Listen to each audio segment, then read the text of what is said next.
Yo, what is going on, my brothers? This is Enemy Stand User here, and this week's chapter of JJK blew me away.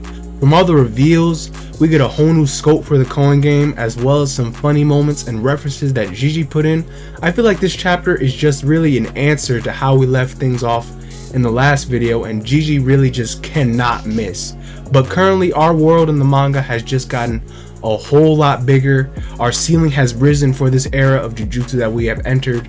Gigi really is setting the pace now, and we are truly entering that next level, you could say, for the next stage in terms of power and what our sorcerers are ultimately up against now, as some pretty big, potentially groundbreaking characters are being revealed and dropped into the fray, as we just kind of gotta pick up the pieces and find out just what truly is the purpose of the Culling game, what is the plans with either Kenjaku or Tengen that they have in place, as well as the higher ups as well. But let's really just dive into this epic chapter of JJK. Tokyo Number 1 Colony Part 13. The chapter kicks off with Reggies' last moments and kind of like a wrap up of or a summary of everything that occurred from the battle, like the domain, the pool, the whole time in the whole battle. Reggie thinks back, and the whole way through, Megumi was convincing Reggie that Divine Dog was never even a factor in the battle, but in this fight, lo and behold, that thought process led to his defeat. Then Reggie says something very interesting.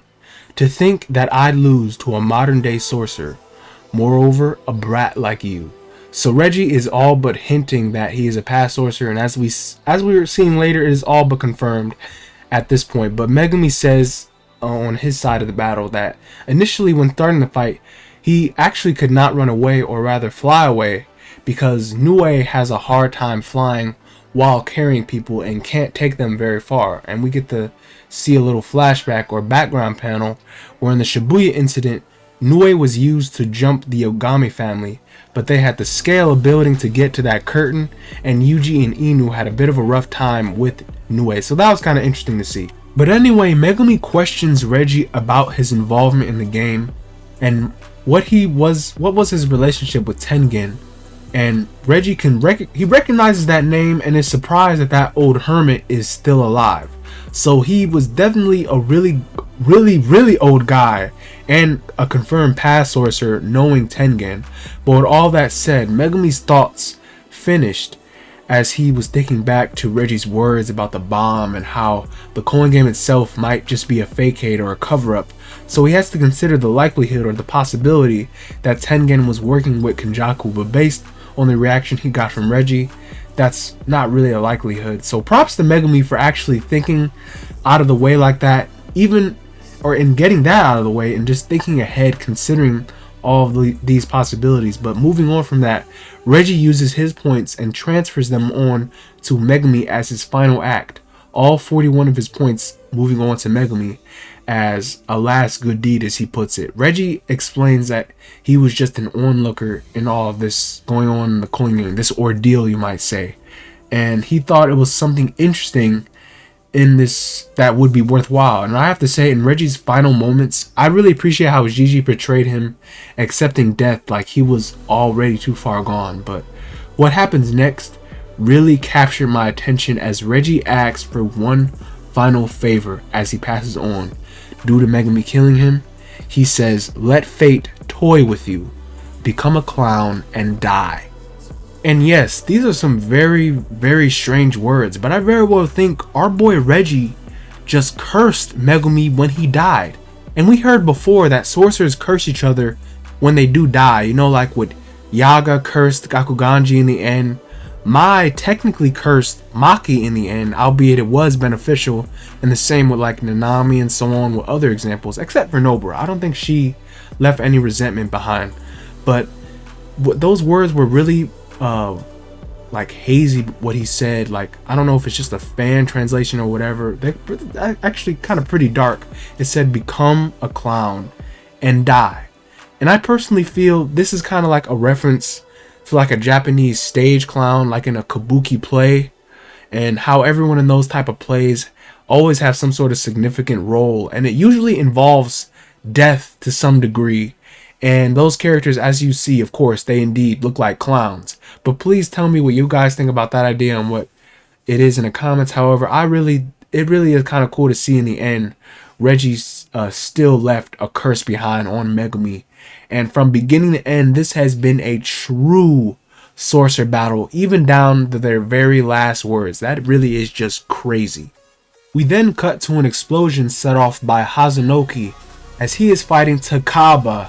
And as usual, Takaba is a beast and is in a completely different realm of sanity and his own comedy skits as Hazanoki recovers and Takaba just pops up next to him like they were best buds on the same side or like some gag or something. But Hazanoki is fed up with his BS, punches him. His punch slips in this horrendous panel with Takaba in full meme mode, covered in lotion or sauce or whatever it is. But Hazanoki is now just wondering why can't he gain any sort of ground against this clown, and just who is he really, because due to Hazanoki's power he exploded him enough to kill him and so much, but no actual damage actually occurred to Takaba besides his funny little hairdo. And he noticed Takaba's wounds even healed with no sign of reverse curse or anything like that, and Takaba just like this weird anomalies, this force of nature. But after that, Hazanoki's Kagouin informed him of Reggies' death, and after hearing that, Hazanoki immediately lost interest and gave up on the fight, calling it BS. So Reggie was definitely some sort of a ringleader for all those ruffians, and Hazanoki knows when to call it, so good on him. But at first, Takaba had no problem with it. You know, he won the fight, made sure he remembered to take a bath, brush his teeth, all that good stuff. But then he remembered he needs points. So Takaba is trying to win Hazanoki over to see if his points can be shared. And remember, Takaba has 0 points. So in order to survive, he actually needs his points to change in some way. So we may or may not get to see that take place in the future. But it's kind of cool and funny to see Takaba doing his own thing and trying to form some sort of strange, wacky bond with Hazanoki. It's really weird. But also looking at his curse technique, we're not just going to breeze over that one fact that his ability is effective against Gojo Satoru's Limitless. That, first of all, that's bonkers. That's actually crazy. And I actually going over his ability, it seems like his curse technique, Comedian or Superman in the original kanji, it lets him manifest situations that he imagined are funny into reality. And Takaba, he's not even aware of the gift that he has. And so basically Takaba is as a sorcerer is like this Toon Force reality. He has a Toon Force reality warping power. And I want y'all to think about that for a sec. I don't know if y'all ever heard of Toon Force, but it's basically like plot armor or rewriting the story, because it's no wonder it's effective against Gojo, because his curse technique is so strong that it can actually control reality spawned from his imagination to some comedic effect. I personally find that a bit mind-blowing and really unique for a character like Takaba, and that's wow, that's just that's pretty busted and insane, but it's really cool as well. Moving on from that craziness, going into even more crazy, we find ourselves back in a situation with Remy and us getting to see a little bit more insight into why she really is such a thought and so condescending as a character, and finding out why she is this way. And we see that as an adult, she really never handled her own burdens and relied on others because of her looks and how she is as a woman, and referred to her old boyfriend who was using her in this really kind of dark, weird, hazy situation as ironically her wolf-san looking after her. And ironically again, because she's now being hunted down by Megumi, by an actual Shikigami wolf totality in all of its glory, as Megumi found Remy and is about to tear her, killing her to tear her apart. But the technique stops right before, and Megumi hears his sister Tsukimi's voice telling him to stop, saying, "That's no good, Megumi," with Megumi saying, "Shut up, damn sister," as he passes out. And the angel herself swoops down to do who knows what to Megumi, probably the help, but who actually knows. And before I move on, a couple of things. First of all, Gigi is on full special grade God mode writing this so far. It's really insane. Second, I'm actually now under the impression that the angel could be Tsukimi Fushiguro, and I know that is really wild and bonkers, but the coincidence of hearing her voice and the technique extinguishing, that is really wild. But I'll definitely say more on that at the end of this video in my overview. But that reveal had me incredibly hype just to see the angel in this colony. We thought she was in colony number 2, but she's actually in this colony, and the craziness is not over because the chapter is not even done yet. We still have more craziness to go on. In the next section, we learn things in the Sendai Miyagi barrier colony have reached an intense peak, surpassing that even in Tokyo. As we see, things out here are looking pretty bleak and developing swiftly in carnage and chaos in this no man's land, this like war. It's not even lunchtime yet, and these dudes are cursing each other out here before breakfast. It really is straight up war. And we move back to back with player reveals, seeing very, very powerful bigwig sorcerers and fighters. First up is a sorcerer with 91 points, being the Ruv Laktawala, the second incarnation of a man who once controlled the Japanese archipelago in the ancient war of Wa, W-A. And looking into that era, even that predates the Heian period with the Yayoi period. Hope I'm saying that right, but that was like, I think it said it was 180 AD. And guys, that is well over 2,000 years ago. Again, predating the Golden Age Heian era. So he is the super ultra Gramps right now. And we see his power is explained that he uses 2 self-sufficient Shikigami over some type of range. And with the self-sufficient Shikigami, that means the curses can conjure their own cursed energy independently, and he uses their tracks as domains. So I assume that's what those giant naked mole rats, curses, and pterodactyls are being referred to in some of these panels. But we move on to the next player. Ichiguri Ryu is a player with 77 points, and he seems like a very cocky fellow and boasted having the highest cursed energy output among the players, able to use it and fire it like a cannon. It's kind of insane seeing cursed energy to be used that way, as you need a lot of it, and finger bearers actually use cursed energy in that way. That's really wicked and really kind of troublesome when you think about it. But I also like that the character is wearing that Corollo Lucifer coat. I don't know if that's a reference to Hunter x Hunter, maybe like that would be cool if it's his power or something, but that is super wicked awesome to see how that's GG implemented that in JJK. The next sorcerer who I find the most interesting being Uro Takako, having 70 points, and she was the captain of the ancient assassination team for the Fujiwara clan, a powerful imperial family that once dominated the ancient Heian times, and is actually a rival. That clan was a rival to the Sugiwara clan, and that was Gojo and Yuda's ancient family. So she could very well be a heavy hitter like those two once were. And her curse technique as well, it was explained to be kind of broad and vague, stating that she was able to manipulate the sky itself, or like the heavenly bodies as the kanji said. And with her design and the ability, it makes her, to me, it just makes her the coolest out of all the new sorcerers so far, in my opinion. And finally, we have Kuro Urushi, a player with 54 points, actually a cursed spirit cockroach that is a registered special grade released by Kenjaku's cursed spirit manipulation, and is now dormant right now until its introductory conditions disappear. So Kenjaku really has some serious plans dropping something like this into the mix.